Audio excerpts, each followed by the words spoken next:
கல்யாணம் ஆன மறுநாளே டைவர்ஸுக்கு போனாப்புல இருக்கு நம்ம முதலமைச்சர் விஜய் கிண்டின கூட்டணிக்கு செடி. ஒன்னா சேர்ந்து ஆட்சியை பிடிச்சி இன்னும் மாசம் 2 ஆகல, அதுக்குள்ளே உள்ளுக்குள்ள பயங்கரமா அடிச்சுக்க ஆரம்பிச்சிட்டாங்க. சுருக்கமா சொல்லணும்னா விஜய் கிண்டின அந்த கூட்டணிக்கு செடி இப்போ ஒரே மாசத்துல ஊசி போச்சு. தாவேக்காவோட முக்கிய பங்காளி திருமா. இவர் என்ன சொல்றாருன்னா, நாங்க விஜய் கேபினெட்ல தான் இருக்கோம், ஆனா இருக்கோம் என்பதாலேயே நாங்க அந்த கூட்டணியில இருக்கோம்னு அர்த்தம் இல்ல. நாங்கள் இன்னும் தாவேக்காவோட கூட்டணி அமைக்கல. நாங்க எந்த நேரத்திலும் அமைச்சரவையில் இருந்து வெளியேறலாம். அப்படி வர முடியாதுன்னு எல்லாம் இல்ல, அப்படி ஒரு பாலிடிக்ஸ் எங்களாலும் செய்ய முடியும் அப்படின்னு பேசியிருக்கார். எனக்கு தெரிஞ்சு விசுவுக்கு பிறகு இவ்வளவு தெளிவா பேசினது இவர் மட்டும்தான். ஆனா நாம தான் கன்ஃபியூஸ் ஆயிட்டோம். இப்ப இவர் கூட்டணியில இருக்காரா இல்லையா, சப்போர்ட் தொடருமா தொடராதா, காலை வாருவாரா மாட்டாரா, திரும்பவும் திமுக பக்கம் ஒதுங்குவாரா ஓடுவாரா? ஷபா, ரொம்ப கன்ஃபியூஷன் இல்ல? இதுக்கே கன்ஃபியூஷன் ஆயிட்டா எப்படி? அவர் பேசினதுக்கு அவரோட சிஷ்யன் வன்னி அரசு கொடுத்த விளக்கத்தை கேட்டா என்ன ஆவீங்கன்னே தெரியல.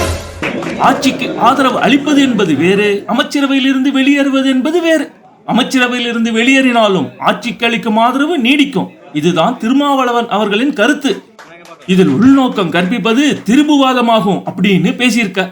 உங்களுக்கு இவங்க பேசுறது என்னன்னு புரிஞ்சா முழு வீடியோவையும் பார்த்துட்டு அப்புறமா அதை கமெண்ட்ல போடுங்க ப்ளீஸ். நமக்கு ஒண்ணுமே புரியல. ஆனா என்ன புரிஞ்சுச்சோ இவருக்கு, திருமா இப்படியெல்லாம் வார்த்தை விளையாட்டுகளை தவிர்க்கணும்னு சொல்லியிருக்கார் தமிழ்நாடு காங்கிரஸ் தலைவர் மாணிக்கம் தாக்கூர். எனக்கு என்னமோ இவரும் கூட அவங்க என்ன பேசுறாங்கன்னே புரிஞ்சிக்காம குத்து மதிப்பாதான் வார்த்தை விளையாட்டுன்னு பேசிட்டு இருக்காருன்னு தோணுது. இத விடுங்க. கூட்டத்துல நேத்து வந்து சேர்ந்த வைகோ கூட இந்த மாதிரி பேசுறதுக்கு திருமாவளவனுக்கு ஒரு நோபல் பரிசே கொடுக்கலாம் அப்படின்னு நக்கல் அடிச்சிருக்க. அது சரி, மக்கள் நல கூட்டணி அனுபவம் சொன்னா சரியா தான் இருக்கும். இதுக்கே இப்படின்னா இதை கேட்ட இன்னும் கண்டிப்பா மேலும் கன்ஃபியூஷன் ஆயிடுவீங்க. ஒரு குலஞ்சி கிடக்கும் அந்த இந்தி கூட்டணியில திமுகவும் தாவேக்காவும் சேரணும்னு அட்வைஸ் கொடுத்திருக்கார் திருமா. கொள்கை எதிரியை எதிர்க்க அரசியல் எதிரிங்க கூட தாவேக்கா ஒன்னு சேரணுமா. கூடவே முதுகில் குத்திட்டு ஓடி போன காங்கிரஸ் கூடவும் திமுக மீண்டும் ஒட்டிக்கணுமா. ஏன் வேற என்ன? இல்லாட்டி பிஜேபி உள்ள வந்துடும் பாஸ். அதானே? அதேதான். நீங்க தனித்தனியா இருந்தா ஆத்துல ஒரு காலு சேத்துல ஒரு காலு நிக்கிற எங்களுக்கு தான் பிரச்சனை. நீங்க ஒன்னாயிட்டா எங்க ஓடம் நல்லா ஓடுன்னு சொல்லாம சொல்றா. இந்த நீலமும் பச்சையும் இப்படி ஆடிக்கிட்டு இருக்க தாவேக்கா கூட்டணியின் சிகப்பு கூட்டம் இன்னும் உக்கரமா இருக்கு. என்னது, கரூர் கூட்ட நெரிசல்ல சிக்கி செத்தவங்களுக்கு அரசு வேலையா? அது கூடாது. ஒரு கட்சி கூட்டத்துல நடந்ததுக்கு அரசு எப்படி நிவாரணம் தரலாம்?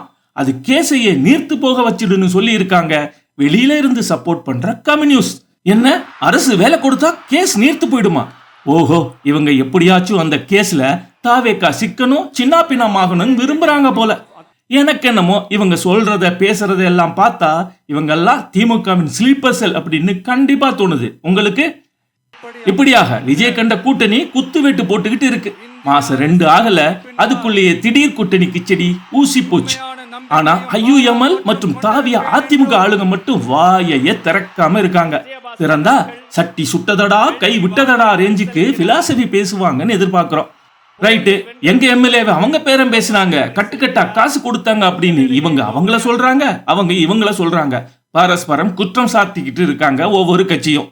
ஆட்டுக்கு தாடி, போஸ்ட்மேன், வாட்ச்மேன் என்றெல்லாம் கவர்னரை கலாய்த்த திமுக உட்பட முக்கிய கட்சிகள் கவர்னரை வேற போய் பார்த்து ஹார்ஸ் பேரம் நடந்துடுச்சு ஐயான்னு புகார் மனு கொடுத்திருக்காங்க. கவர்னர் என்ன செய்ய போகிறார்? கிச்சடி தாங்குமா இல்ல சோஃபா மாடல் கிளியுமா? உங்க கருத்தை கமெண்ட்ல சொல்லுங்க. தொடர்ந்து இணைந்திருங்கள். இது வியூஸ் நவ் பொலிட்டிக்கல்.